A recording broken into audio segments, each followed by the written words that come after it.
I'm Jamie Buckingham. Shalom from Israel. Nothing is more important than foundations. A number of years ago, we decided to build a second story on the back portion of our one-story house. Before we could start, however, the city required us to test the soil and see if it would hold the weight. A soil engineer came out and drilled down into the earth beside the foundation. Fortunately, the soil was firm enough to hold the extra weight, and we completed the building project. To live a victorious Christian life, we need firm foundations. Then, when crises come, we'll not be washed away. I'm so thankful that when I was faced with a health crisis and heard a doctor say I might not live much longer, that my spiritual foundations, my foundations on the Word of God, my foundations in the church were solid. A solid foundation in the Word of God is absolutely necessary if you're to have victory over crisis in life. Come with me now to the Judean wilderness in Israel.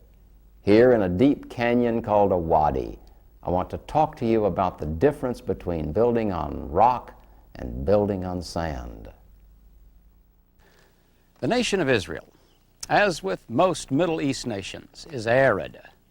In fact, a great part of the nation is desert, including nearly all the mountainous regions in the south.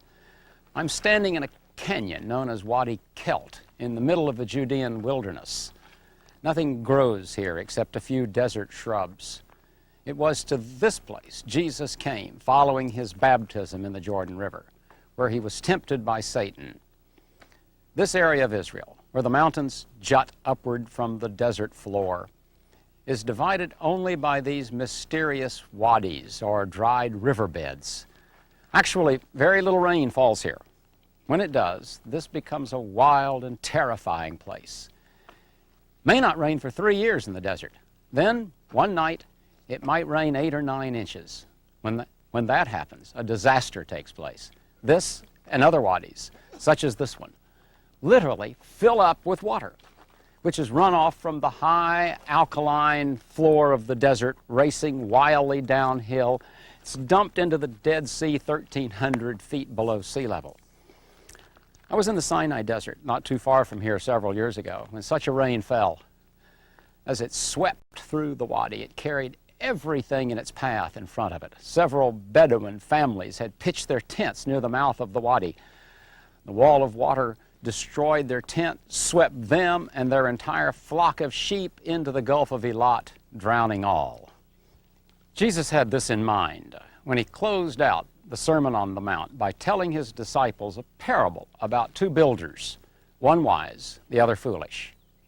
We know it as the story of 2 houses, one built on rock, the other built on sand. Therefore, everyone who hears these words of mine, Jesus said, and puts them into practice, is like a wise man who built his house upon the rock. The rain came down, the streams rose, the winds blew and beat against that house, yet it did not fall, because it had its foundations on the rock. But everyone who hears these words of mine and does not put them into practice is like a foolish man who built his house upon the sand. The rain came down, the streams rose, and the winds blew and beat against that house, and it fell with a great crash. Picture Jesus walking through this wadi, talking to his disciples.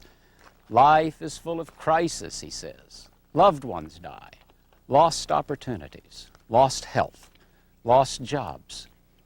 Crisis reveals true character. When the water rises, you find whether your house is built on sand or on rock. You have a choice, Jesus said, where you will build your life. A lazy man would find it easy to pitch his tent on this soft, inviting sand. It's easy to build here. These wadis stay dry nearly all year long. They have beautiful, flat, sandy bottoms, no land to clear, no foundations to dig. Just drive in your tent pegs and have instant shelter. Then pray it doesn't rain. But the wise man knows that it will rain. Maybe not tonight, maybe not tomorrow, but someday. Or as the old preacher used to say, payday someday. All over Israel, you find these road signs warning of flash floods in low areas.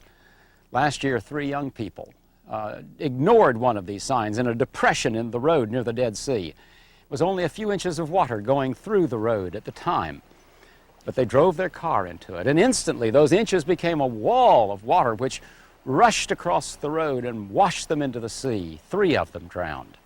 The wise man knows the rain will come, so he builds on the mountainside.